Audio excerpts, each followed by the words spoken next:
안녕하세요. 부자오빠입니다. 어제 미국 증시가 잘 나가다가 막판에 고꾸라졌는데 솔직히 실망하셨죠? 저도 실망했습니다. 솔직히 말씀드리면 순간적으로 욕이 나왔습니다. 결국에는 다우존스와 S&P 500은 소폭 하락으로 마감을 했고 나스닥은 그나마 0.6% 정도 소폭 상승으로 마감을 했는데, 일단은 상승의 근거로 볼 수 있는 것은 중국 수요 회복에 대한 기대감, 그 다음에 지난주에 발표됐던 고용 보고서에서 임금 상승률이 둔화했다는 것, 이게 아주 큰 영향을 미쳤다고 보고요. 그 다음에 이제 내일 모레 CPI가 발표가 될 텐데, 월가의 전망치를 보면 6.6%가 나올 것이라고 합니다. 자, 물론 뚜껑을 까봐야 알겠지만 한동안 8%에 머무르던 CPI가 지난달에 7.1% 찍고 급등을 했었거든요. 앞자리가 바뀐다는 것은 이게 체감적으로 큰 의미가 있습니다. 근데 그 7.1%가 이제는 6.6%까지 낮아질 것이라고 하니까 당연히 기대감이 많이 생길 수밖에 없죠. 그래서 주가가 초반에 좀 많이 달리다가 갑자기 또 연준 의원들 나와가지고 고춧가루를 뿌리는 바람에 급락을 했습니다. 자, 이제는 이 레파토리 너무 뻔하고 지겹지 않습니까? 주가가 오를만 하면 이 양반들 정말 귀신같이 튀어나와서 자꾸 고춧가루를 뿌려야 됩니다. 그러니까 연준에서는 주가가 오르기를 결코 바라지 않고 있습니다. 솔직히 지금은 연준에서 마음만 먹으면 주가를 얼마든지 끌어올릴 수 있는데도 고의적으로 지금 주가를 떨어뜨리고 있거든요. 왜냐하면 주가가 오르면 인플레이션 잡기가 또 힘들어집니다. 당연히 주가가 오르는 만큼 자산이 늘어나니까 사람들이 돈을 많이 쓰겠죠. 그럼 시중에 돈이 많이 돌면 그 자체가 인플레이션을 야기합니다. 그렇게 욕먹어가면서 금리 계속 올리고 이제 막 인플레이션이 꺾인다는 신호가 포착되고 있는데, 여기서 갑자기 주가가 급등해버리면 그 노력들이 물거품이 될 수 있겠죠. 그래서 지금은 어느 정도 희생을 감수하더라도 인플레이션을 확실히 잡고 가겠다. 그러니까 지금 작은 불씨조차 허용하지 않겠다는 겁니다. 왜냐하면 그걸 방치했다가 다시 또 큰 불로 번질 수가 있거든요. 그래서 주가가 조금 튀어오를만 하면 연준 의원들이 나와서 야, 니들 기대하지 마. 아직 인플레이션 잡으려면 멀었다니까.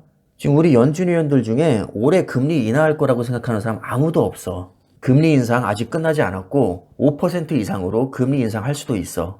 아직은 지속적인 인플레이션에 대해서 승리를 선언하기에는 너무 일러. 그러니까 김치국 마시지 말고 니들 아예 기대를 하지 마.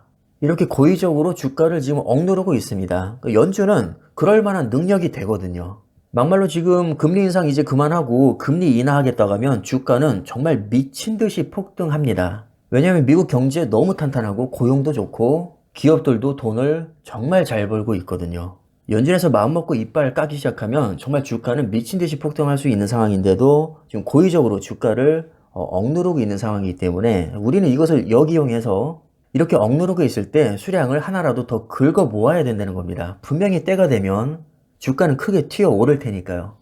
그래서 결론은 이겁니다. 어차피 지금 주도권은 연준이 쥐고 있단 말이죠. 우리가 할 수 있는 게 사실상 아무것도 없습니다. 금리를 더 올리든 말든, 금리 인하를 하든 말든, CPI 수치가 얼마가 나오든, 우리가 이런 것들을 미리 알 수도 없을 뿐더러 안다고 해도 주가를 예측할 수는 없습니다. 때가 되면 어련히 알아서 금리를 인하할 것이고, 돈을 뿌리지 말래도 때가 되면 또 뿌릴 것이고, 인플레이션이 잡히고 나면 언젠간 또 문제가 될 것이고, 그럼 또 금리를 올릴 것이고, 그냥 연준 마음이고 세력 마음입니다. 우리가 어떻게 할 수가 없다는 거죠. 근데 잘 생각해보면 우리가 굳이 바닥을 맞힐 필요는 없거든요. 6개월 후에 바닥을 찍으면 6개월 동안 주줍하면 되고 2년 후에 바닥을 찍으면 2년 동안 주줍하면 됩니다. 여유 자금으로 좋은 자산을 습관적으로 계속 사모으고 있는데 바닥이 어디든 뭔 상관입니까? 어차피 바닥 몰라도 우리가 장기 투자하는 데는 아무 상관이 없습니다. 바닥은 노력으로 알 수 있는 것이 아닙니다. 노력으로 안 되는 것은 일찌감치 포기하고 노력으로 바꿀 수 있는 것에 집중해야 됩니다. 현실적으로 생각을 해야 됩니다. 우리가 아무리 기가 막히게 시황 분석을 해도 연준에서 하루아침에 말 바꾸면 그만이거든요. 이유? 필요 없습니다. 그냥 연준 마음입니다. 갑자기 금리 인하 하겠다고 하면 그냥 하는 거죠. 이유가 뭐가 필요하겠습니까?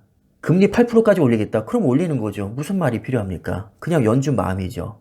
물론 그럴 일은 거의 없겠지만 말이죠.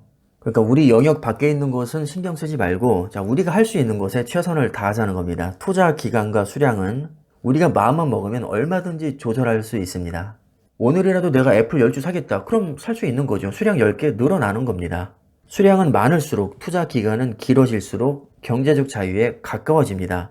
100%는 아니지만 확률을 조금이라도 올릴 수 있다면 우리는 기꺼이 확률 높은 방법으로 투자를 해야 됩니다. 분명히 수량은 많을수록 투자 기간이 길어질수록 우리가 주식으로 성공할 확률은 올라갑니다.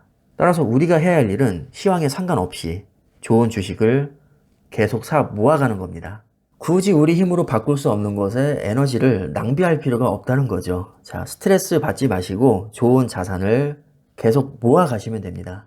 그럼 오늘 영상은 여기까지 하겠습니다. 감사합니다.